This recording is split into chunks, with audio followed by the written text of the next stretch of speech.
A forgotten artifact lies in pieces on a planet far from Earth. Few know it exists except those who took it back and those whose ancestors created it. 4 young people are thrown into a race against emissaries of the gods to find its pieces. Mistrust, greed, and magic are tangled in an endless web. What will the fate be of the universe once it is found and reassembled? Get Scepter of the Gods, The Rod of Truth now on Amazon, and get wrapped up in the saga that will not let you go.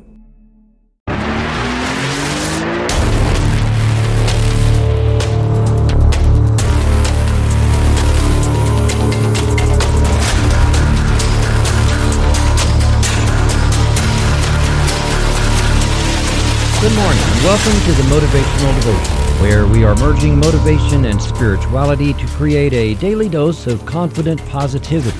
I hope that this morning's podcast will help you to be more spiritually and positively motivated so that you can transform your day.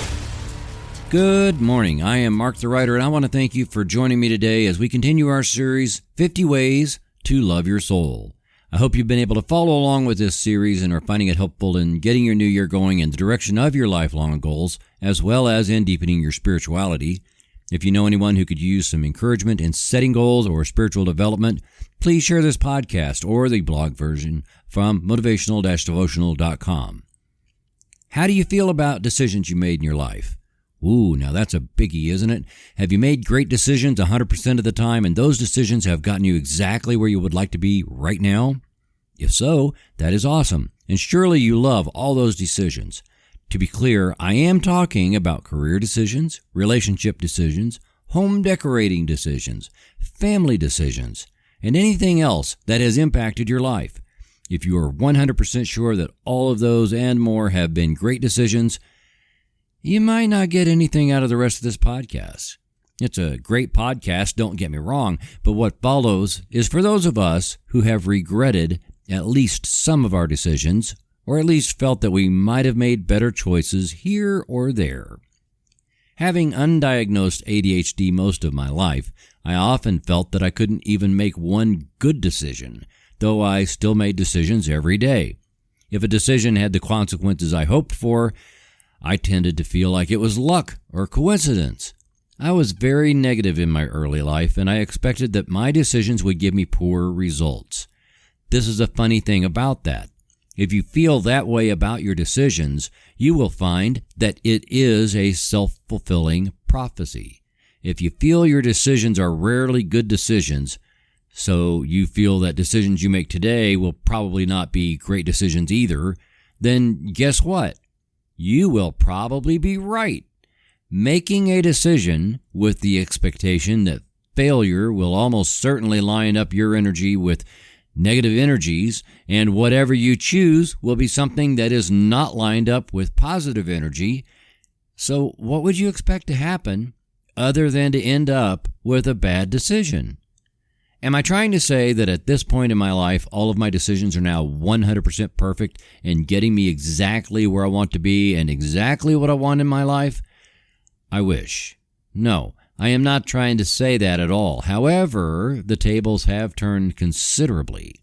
I can say that I no longer make terrible decisions, and I can also say that I line up my decisions with my lifelong dream and my goals, even if I'm deciding whether to cave and grab a fast food supper, so that the decisions I make are at least lined up with what I truly want to manifest in my life. However, I do not have a perfectly reliable crystal ball, and I do not have 20/20 foresight. What I have is an overwhelming positive sense of expectancy, and I have learned to love my decisions regardless of the result. Oh, that last thing surprised you a little there, didn't it? True confession time, that last piece is actually the main point of this entire podcast, regardless of the result. That's a really heavy thing to wrap your mind around, isn't it? Let me back up to those terrible decisions I was talking about that I made long time way back. I spent too many years living in regret and resentment over those decisions. I wasted so much energy running my mind through coulda, woulda, shoulda that I could have used that energy, those thoughts, and all that time fueling what I'm doing now. But I couldn't. I couldn't because I wasn't here. I was there. And I wasn't now, I was then. And then, I wasn't now either, but instead my mind was mostly dwelling in the past. And that is why this podcast is about loving decisions regardless of the result. I would not be the person I am today if I had not made all the colossal mistakes I did in my past. Instead of wishing I had never done this or said that, I accept that all that I ever decided was the best I could do at the time. And I decided those things because of fears, beliefs, and habits I was bound by at the time. So I released the regret and resentment, let all of it go, and love those decisions for the value I have from them now. There are hundreds of thousands of things I won't do now because I've learned the hard way why they are bad ideas. Something can only seem like a good idea at the time once. The next time, it probably won't seem like a good idea if in fact it was not a good idea. The mistakes I make now are primarily because I bet on myself in a big way. Maybe I misread things and made the decision based on how I thought things were, but in reality they were different. It's okay.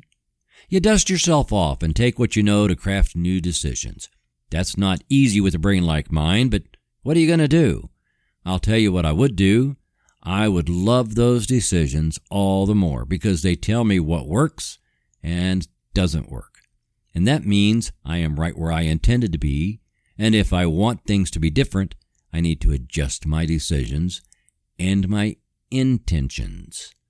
I will love those too, because I have learned, most of all, that every decision I have made has been part of my lifelong learning, and as such, all along the way, all of creation has been conspiring in my favor. So, I trust that the universe always has my back. It has, and it will continue to do so. Roy Disney, brother of Walt Disney, once said, "When your values are clear to you, making decisions becomes easier."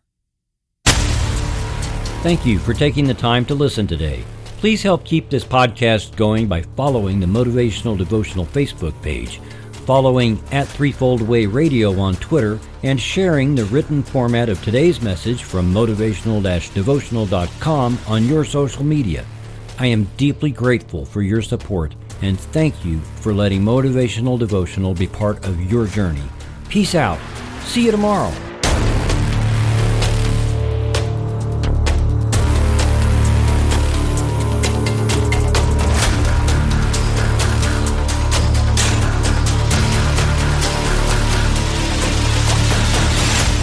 Motivational Devotional is a production of Threefold Way Radio, LLC.